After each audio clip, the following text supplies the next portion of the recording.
My dear students, कैसे हैं आप लोग।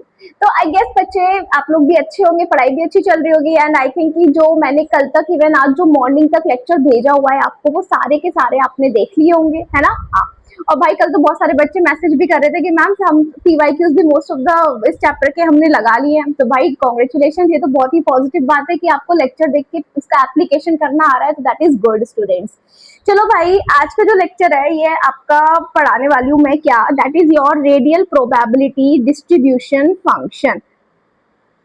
आरपीडीएफ हम इसको बोलते हैं भाई शॉर्ट में, है ना। कहीं आपको आरपीडीएफ मिलेगा नहीं, बट यहाँ पे अपन बोलेंगे। अच्छा ध्यान से सुन लो, JEE mains plus advance detail में लेक्चर देखो, और नीट वाले बच्चे बस ऊपर ऊपर से देख लो। कुछ मेन बातें हैं जो आपको ध्यान में रखनी है। नीट वालों के लिए मैं आपको बोलती जाऊंगी, ठीक है।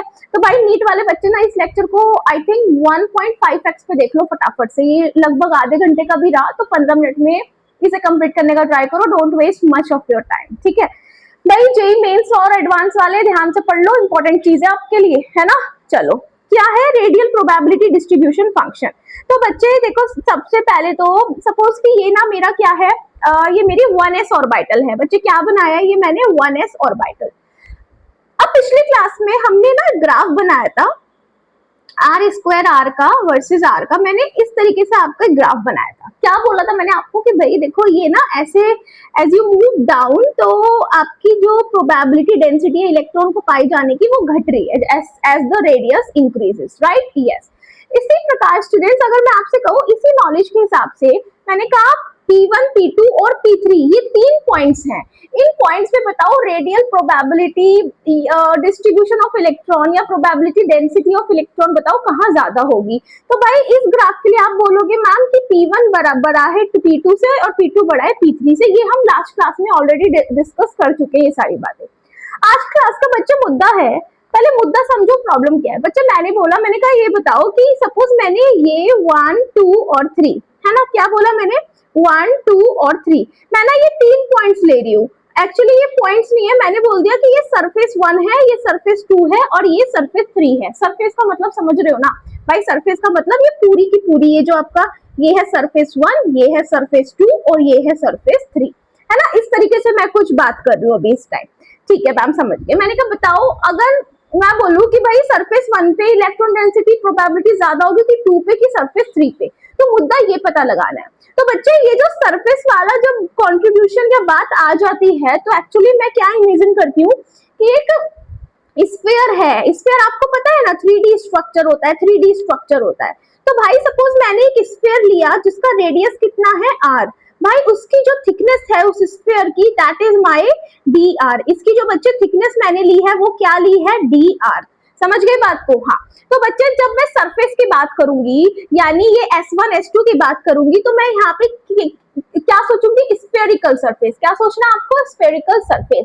लेकिन जब मैं पॉइंट्स की बात करूंगी या पॉइंट पे मेरे को इलेक्ट्रॉन डेंसिटी बतानी है तो भाई सिंपल ही हमारे पॉइंट्स हैं, कोई बात ही नहीं है इसमें, कोई दिक्कत ही नहीं है। हाँ, तो भाई आप सबसे पहले सुनो मैंने क्या कहा। मैंने कहा एक काम करो, हम अभी तक मैंने आपको क्या पढ़ाया था कल कि आर स्क्वायर आर क्या होता है, रेडियल प्रोबेबिलिटी डेंसिटी। हाँ, मैंने कहा एक बार बताओ अगर मैंने ये स्फीयर लिया है जिसका रेडियस है r और भाई जिसकी थिकनेस क्या है, dr। क्या बोला मैंने, ध्यान से सुनो। मैंने कहा इसका रेडियस क्या है r और बच्चे इसकी थिकनेस क्या है dr। मैंने कहा इसका वॉल्यूम बताओ स्फेरिकल सरफेस का। तो आप क्या बोलोगे मैम, वॉल्यूम बराबर क्या होता है, area into thickness. Area into thickness, area क्या होगा बताओ स्फेरिकल सरफेस का, जिसका रेडियस r है। क्या बोलोगे एरिया, 4 पाई r स्क्वायर, यही तो होगा भाई। एरिया क्या बोलोगे, 4 पाई आई आर स्क्वायर। और भाई थिकनेस कितनी दी है, dr। तो भाई एरिया को अगर मैं मल्टीप्लाई कर दूं, भाई थिकनेस भी लिख लो, थिकनेस कितनी दी है, dr।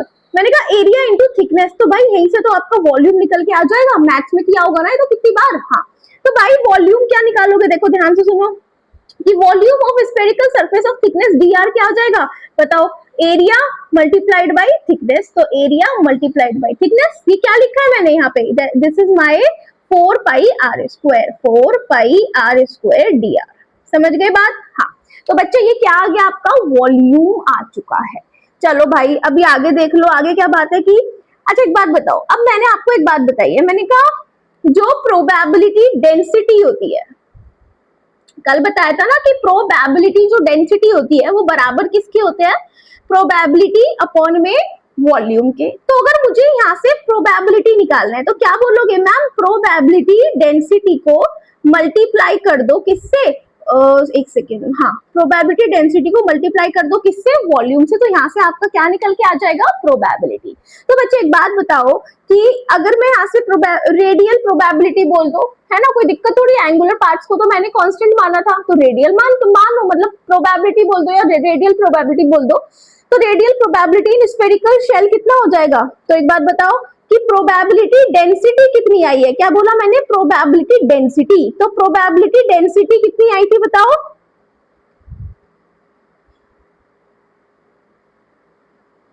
हाँ, तो प्रोबेबिलिटी डेंसिटी क्या होती है, आर स्क्वायर आर, ये अपन पढ़ चुके हैं ना। प्रोबेबिलिटी डेंसिटी क्या होती है बताओ, आर स्क्वायर आर। तो भाई probability density r square r को मैंने क्या कर दिया, देखो मल्टीप्लाई कर दिया वॉल्यूम से। ये वॉल्यूम अभी निकाला था ना मैंने, ये देखो, ये रहा वॉल्यूम, ये रहा देखो वॉल्यूम। तो भाई जब आपने प्रोबेबिलिटी डेंसिटी को वॉल्यूम से मल्टीप्लाई किया तो क्या आ गई, रेडियल प्रोबेबिलिटी। अच्छा, अब मुझे जो ये प्रोबेबिलिटी निकालनी है, ये मेरे को निकालनी है पर यूनिट थिकनेस पे। अगर मैं बोलूं radial probability per unit thickness of spherical shell, तो आप क्या बोलोगे मैम, देखो पर यूनिट थिकनेस है तो dr से डिवाइड कर दो, तो भाई dr से dr तो आपका कट गया, तो आपकी सिर्फ कितनी क्वांटिटी बची, बस इतनी, यानी 4 पाई आर स्क्वायर आर। बच्चे यही क्या है मेरा आरपीडीएफ। आरपीडीएफ क्या है, रेडियल प्रोबेबिलिटी डिस्ट्रीब्यूशन फंक्शन, है ना। तो रेडियल प्रोबेबिलिटी डिस्ट्रीब्यूशन फंक्शन की जो डेफिनेशन है उसको कैसे समझोगे आप, उसको समझेंगे इस तरीके से कि कोई आर शेल, कोई आर डिस्टेंस की कोई स्फेरिकल शेल है जिसकी थिकनेस dr है, तो उसकी उस dr थिकनेस पे इलेक्ट्रॉन के पाए जाने की प्रोबेबिलिटी कहाँ कहाँ है। So this is my what, radial probability distribution function. Clear है, क्लियर है। चलिए, तो बच्चे इसी तरीके से देखो, अब मैं आपको एक बात बताती हूँ कि जो 4 पाई आर स्क्वायर आ रहा है, ये क्या है मेरा, रेडियल प्रोबेबिलिटी डिस्ट्रीब्यूशन फंक्शन। भाई ये आपको क्या बताता है, it tells the probability of an electron at a spherical surface। जबकि जो मैंने कल आपको पढ़ाया था आर स्क्वायर आर, बच्चे ये क्या बताता है, it tells the probability of an electron at a point। यानी कि किसी पॉइंट पर अगर आपको इलेक्ट्रॉन की प्रोबेबिलिटी पता करनी है तो आप किससे पता करोगे, r square r, probability density से। लेकिन आरपीडीएफ से हमें क्या पता चलती है, पॉइंट पे नहीं, पूरे स्फीयर पे इलेक्ट्रॉन कहाँ प्रेजेंट होगा, that we get from RPDF, radial probability distribution function. ठीक है, हाँ, चलो भी आगे बढ़ते भाई। नेक्स्ट देखो, नेक्स्ट बोलता है suppose 4 pi r square r, ये जो आरपीडीएफ आया था मैं इसको छोटा सा करके अगर शॉर्ट में लिख दूं, फंक्शन ऑफ आर, क्या लिख दिया मैंने इसको, फंक्शन ऑफ आर बोलूंगी। तो भाई कल याद है कि 1s के लिए जो इक्वेशन आई थी वो कुछ इस तरीके से आई थी, कल मैं करा चुकी हूँ ये इक्वेशन आपको, है ना। तो एक बात बताओ भाई, इसमें अगर मैं आर देखो इस वाले पॉइंट में यहाँ पे आर स्क्वायर आर है और ये आर है 1s का, तो मैं आर स्क्वायर आर अगर यहाँ पे पुट कर दूं तो भाई मुझे बताओ क्या ये इक्वेशन मिलेगी। जब आप बच्चे इसको सॉल्व करोगे तो आप देखोगे कि यहाँ पे आर स्क्वायर जो एफ आर है वो किसका फंक्शन आ रहा है, आर स्क्वायर का। इसका मतलब बच्चे अगर ये वैल्यू आप 0 कर रहे हो तो ये भी आपकी क्या हो जा रही है, 0 हो जा रही है ना। हाँ, तो इसका मतलब ये जो ग्राफ है बच्चे ये 0 से ही शुरू होगा। ध्यान रखना, जो आरपीडीएफ का जो ग्राफ होता है आर के रिस्पेक्ट में वो 0 से शुरू होता है, और 1s के लिए बच्चे कैसा होता है, इस तरीके से। क्योंकि आपको अच्छे से मैं सिखा चुकी हूँ कल वाली क्लास में कि भाई n+n-1 से क्या निकालते हैं, एंगुलर नहीं, रेडियल नोड्स, याद है ना, रेडियल नोड्स। तो n कितना है यहाँ पे 1s0-1, तो भाई कोई भी रेडियल नोड नहीं है जिसकी वजह से ये ग्राफ इसने x एक्सिस पे टच नहीं किया है। Got it, yes.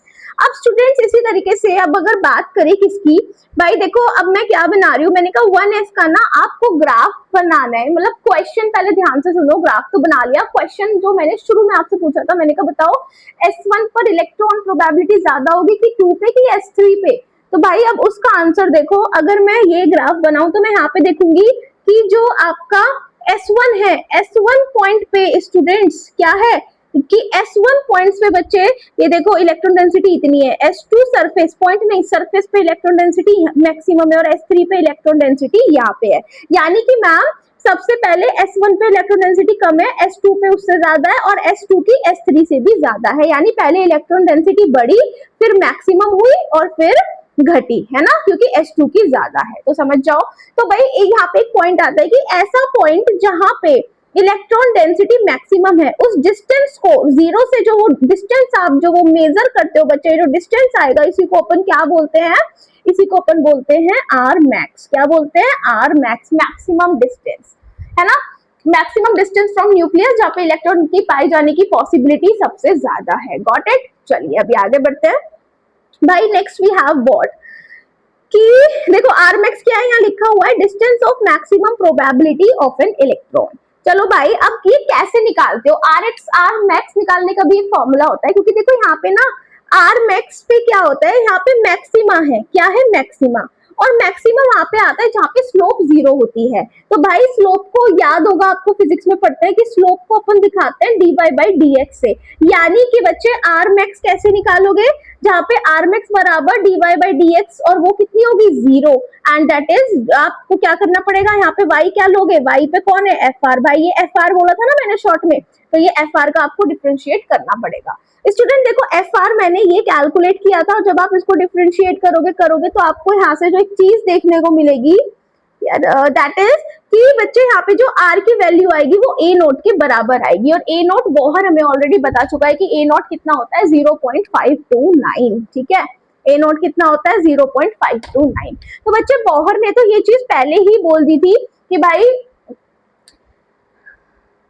कि 0.529 डिस्टेंस पर इलेक्ट्रॉन मिलेगा, लेकिन बोहर ने बोला था कि वो ना उस सर्कुलर पाथ में इतने डिस्टेंस पे घूमता रहेगा। लेकिन इन्होंने क्या बोला, आपकी जो ये न्यू थ्योरी थी, इन्होंने बोला था कि भाई क्वांटम थ्योरी के अकॉर्डिंग ऐसा नहीं होता, इतने डिस्टेंस पे इलेक्ट्रॉन मिलेगा तो वहां पे उसकी पाए जाने की पॉसिबिलिटी भी सबसे ज्यादा है, मैक्सिमम है, लेकिन उसके अंदर डिस्टेंस पे भी इलेक्ट्रॉन मिलेगा, उसका कोई फिक्स जगह नहीं है कि वो सर्कुलर ही घूम रहा है, ऐसा कुछ भी नहीं है। अब तो हम ऑर्बिटल्स की शेप भी पढ़ चुके हैं, तो ये सारी बात तो बोहर की खराबी हो गई थी। बट हाँ, वो आर नॉट वाली बात सही आ गई थी, सॉरी आर बराबर ए नॉट वाली बात सही आ गई थी। ठीक है, चलिए ये भी आपको बात समझ में आ गई। अब मैं बोलूं टूपी के लिए आपको ग्राफ किसका बनाना है? 4 पाई, किसका ग्राफ बनाना है? 4 पाई, एक second, 4 pi r square r, ये क्या था आपका? आरपीडीएफ का आर के रिस्पेक्ट में ग्राफ बनाओगे तो बना लोगे ना भाई। ग्राफ देखो सारे के सारे पॉजिटिव है। यहाँ पे एक बात का और ध्यान रखना, चलो वो बात बाद में बताती हूँ। सबसे पहले आप रेडियल नोड निकाल लो, एक भी नहीं है, तो 2p का ग्राफ भी कैसा जाएगा? ऐसा ही जाने वाला है। ठीक है, हाँ चलो। और ओरिजिन से शुरू होता है भाई, 2s का भी देखो ओरिजिन से शुरू हुआ है, रीजन आपको बता चुकी हूँ। यहाँ पे ध्यान रखना कि 2s के लिए जब आप रेडियल नोड निकालोगे तो एक आएगा, यानी ग्राफ एक बार देखो टच करेगा, देखो एक ही बार टच करा है यहाँ पे, फिर पैरेलल। तो बच्चे इसके केस में ये हो गया क्या? R max. अब ध्यान रखना बच्चे, अभी तक जो मैंने आपको ग्राफ्स बनाया है वहां पे हाइट ऑफ, जैसे अभी तक ग्राफ बनाया तो हाइट ऑफ सक्सेसिव पीक्स कम होती रहती थी, लेकिन बच्चे यहाँ पे ऐसा नहीं है, यहाँ पे उल्टा है। यहाँ पे क्या मिलेगा कि हाइट ऑफ सक्सेसिव पीक्स आपको बढ़ती हुई नजर आएगी। Got it? यस, हाँ जी। तो स्टूडेंट्स आगे देखना एक बार यार। अब देखो 3s का ग्राफ यार, अब मेरे को नहीं लगता कि आपके लिए कुछ भी मुश्किल है, इतनी प्रैक्टिस कर ली ना इनकी, तो भाई आप कर लेना। देखो 3s 3p 5d 5 6f सबका सेम आएगा। देखो 2 रेडियल नोड आएंगे, है ना। हाँ जी, चलो ये बात अब खत्म करते हैं, आरपीडीएफ को, वेव फंक्शन के ग्राफ को, रेडियल प्रोबेबिलिटी के ग्राफ को, भी आगे बढ़ते हैं भाई। आगे देखना, आगे की कहानी बड़ी इंटरेस्टिंग सी है। देखो ये ना, ये वाला पॉइंट आपका जेई मेंस में और एडवांस में भी पूछता है, दोनों जगह पूछता है। क्या बोलता है ये? देखो सबसे पहले ध्यान रखना, ये बोलता है कि जब आप रेडियल प्रोबेबिलिटी का ग्राफ बनाओगे 1s का, और आरपीडीएफ का ग्राफ बनाओगे 1s का, तो आप देखोगे कि इनका जो ग्राफ है वो इसका आरपीडीएफ का बनाओगे तो भाई ये यहाँ से शुरू हो रहा है कि नहीं? हाँ, लेकिन भाई जब आप इसका रेडियल प्रोबेबिलिटी ग्राफ बनाओगे तो टॉप से शुरू हो रहा है।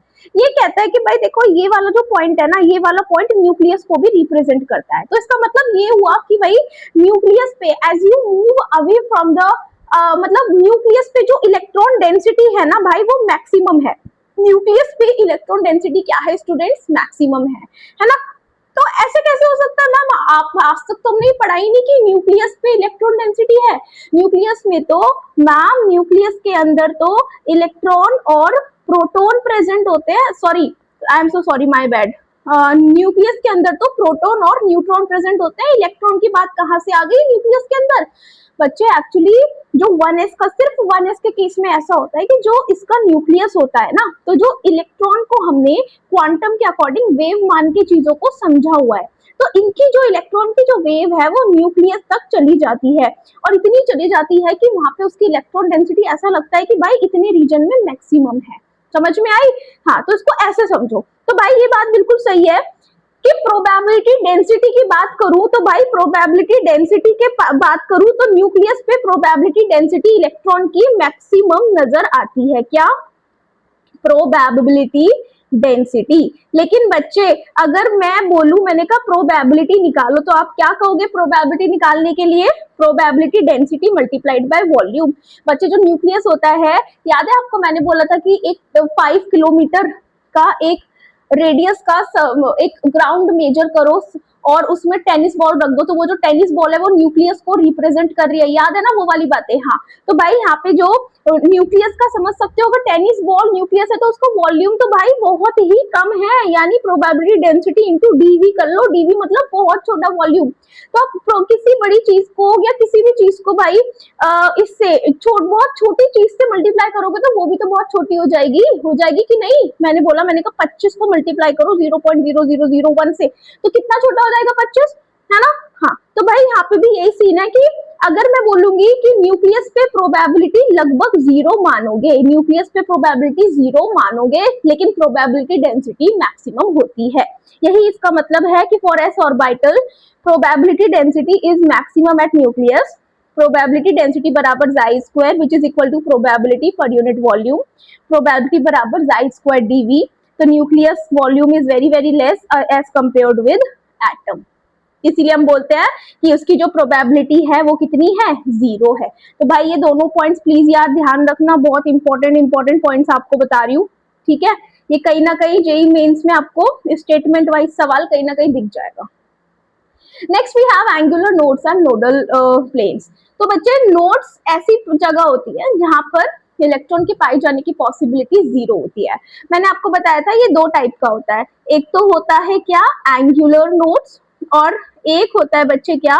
Radial nodes. तो स्टूडेंट्स जो आपके रेडियल नोड्स हैं इसको हम डिस्कस कर चुके हैं डिटेल में, जिसको निकालने का तरीका बताया n-l-1 से। अब बात आती है एंगुलर नोड्स। अच्छा एक बात और बताओ कि रेडियल नोड्स को हम एक और नाम से जानते हैं which is your spherical nodes. बच्चे इसी तरीके से एंगुलर नोड्स को हम एक और नाम से जानते हैं, that is your nodal planes. And कई बार हम इनको एक केस में क्या बोलते हैं? एक केस में इनको बोलते हैं क्या? नोडल कोन्स भी बोलते हैं। अभी मैं आगे बता दूंगी कहां पर नोडल कोन्स का यूज होता है, ठीक है? चलो, तो भाई एंगुलर नोड निकालने का फॉर्मूला होता है एल। बच्चे अब ये एंगुलर नोड होता क्या है? एंगुलर नोड एक ऐसा नोड है या एक ऐसा प्लेन है, एक ऐसा प्लेन है जहां पर इलेक्ट्रॉन के पाए जाने की पॉसिबिलिटी 0 है ना? ये एक ऐसा प्लेन है। बच्चे ध्यान से सुनना, जैसे सपोज मैंने बोला, मैंने कहा मेरी कोई ऑर्बिटल है, देखो मैं यहाँ पे जूम कर रही हूँ, मैंने कहा ये मेरी पी ऑर्बिटल है, ये देखो ये इसका एक लोब और ये बच्चे इसका दूसरा लोब। मैंने कहा ये ऑर्बिटल जो मेरी प्रेजेंट है ना स्टूडेंट्स, ये एक्स एक्सिस में प्रेजेंट है। तो एक बात बताओ कि अगर एक लोब ये है, एक लोब ये है और ये एक्स एक्सिस में है, तो अगर मैं बीच में एक ऐसा प्लेन डालूं, प्लेन मतलब भाई प्लेन से समझ रहे हो ना? प्लेन मतलब जैसे एक पेपर डाल दो, पेपर एक प्लेन है ना? प्लेन क्या दिखाऊं मैं आपको? भी तो कुछ ऐसा रखा ही नहीं मेरे पास, समझ रहे हो? एक प्लेन डाल दिया, चलो यहाँ पे इमेजिन करो, यहाँ पे बनाया हुआ है इन्होंने। बच्चे दिस इज योर प्लेन, देखो ये जो रेड कलर का मैं बनाऊंगी ना, ये वाला, ये क्या है? मेरा प्लेन। ये पूरा का पूरा एक प्लेन को इमेजिन कर लो एक पेपर से कि इन दोनों लोब्स के बीच में यहाँ पे प्लेन डाला, तो जब आप बीच में डालोगे तो भाई देखो यहाँ पे इलेक्ट्रॉन डेंसिटी 0 है। तो नोडल प्लेन या आपके बोल दे एंगुलर नोड्स ऐसी जगह होती है, ऐसा प्लेन है जिस प्लेन में इलेक्ट्रॉन के पाए जाने की पॉसिबिलिटी 0 है। तो बच्चे ध्यान से सुनना भाई कि यहाँ पे जो आपका नोडल प्लेन है ये जाएगा, अगर एक्सिस मेरा एक्स में है, ये टू पी एक्स है। 2px क्यों बोल रहे हो मैम? 2px क्यों बोल रहे हो? ये 2px है क्योंकि ये एक्स एक्सिस में ओरिएंटेड है, ये पूरी की पूरी एक्सिस, सॉरी ऑर्बिटल। तो फिर देखो ये वाली कौन सी है? जेड एक्सिस, और भाई ये वाली कौन सी है? Y axis. तो नोडल प्लेन आपका किस में डलेगा?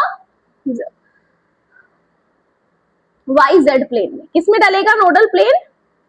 वाई जेड प्लेन में। ठीक है, याद रहेगा, कभी कभी ये सवाल आ सकता है, आ जाता है कि किस प्लेन में px का नोडल प्लेन होगा, तो वाई जेड। इसी तरीके से अगर मैं बोलूं, मैंने कहा py का बताओ, तो भाई y हटा के क्या बोलोगे, xz में नोडल प्लेन डलेगा।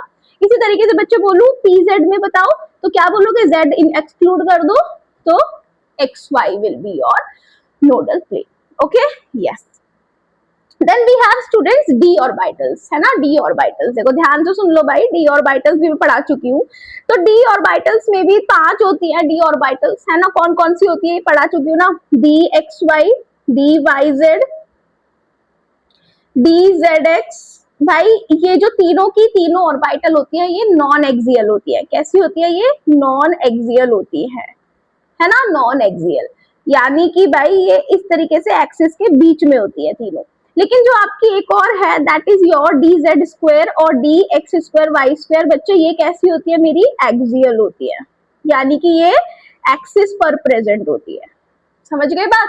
हाँ, तो भाई ये है हमारी डी ऑर्बिटल्स। इनमें भी देखो प्लेन है ना। हाँ, देखो किस तरीके से है।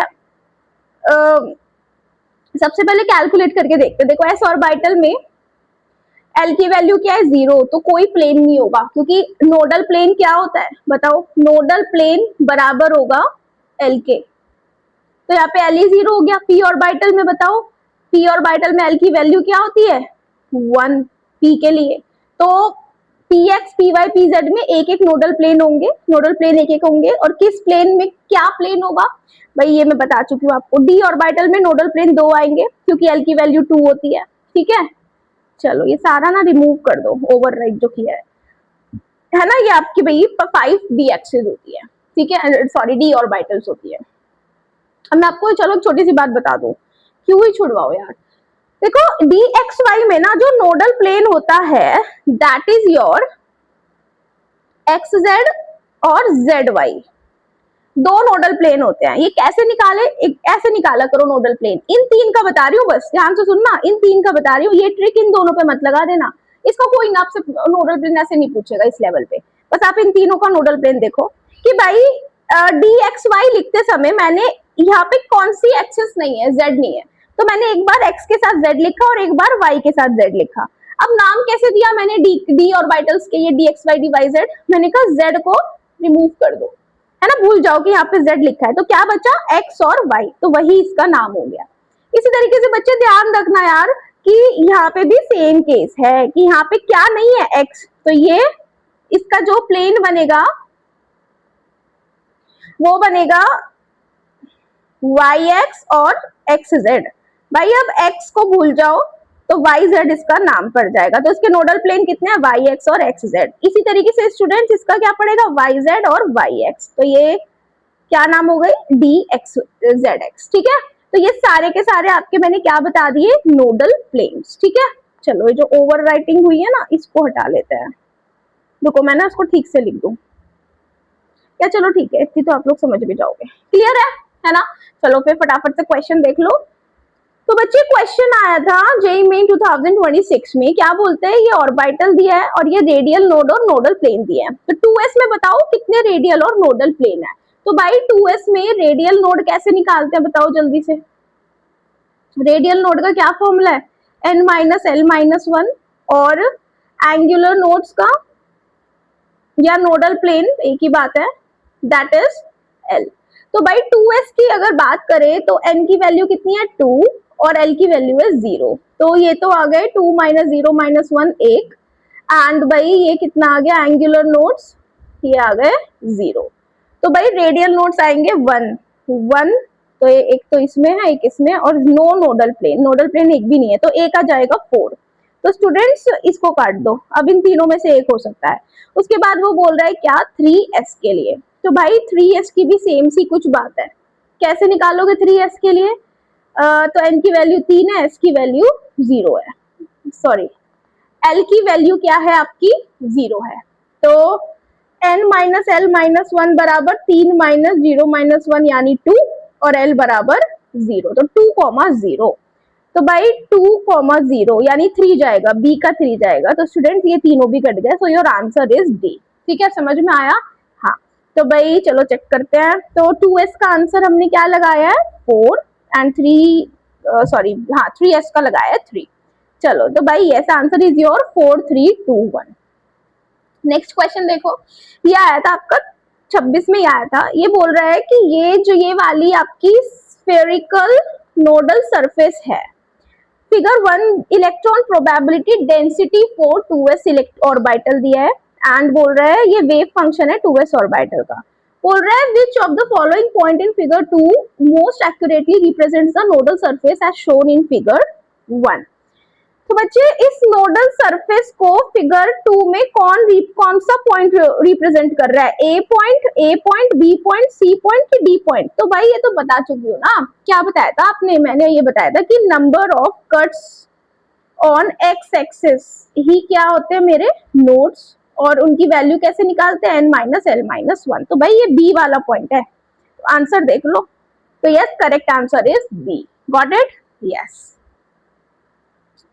अच्छा हाँ ये first option is the right one.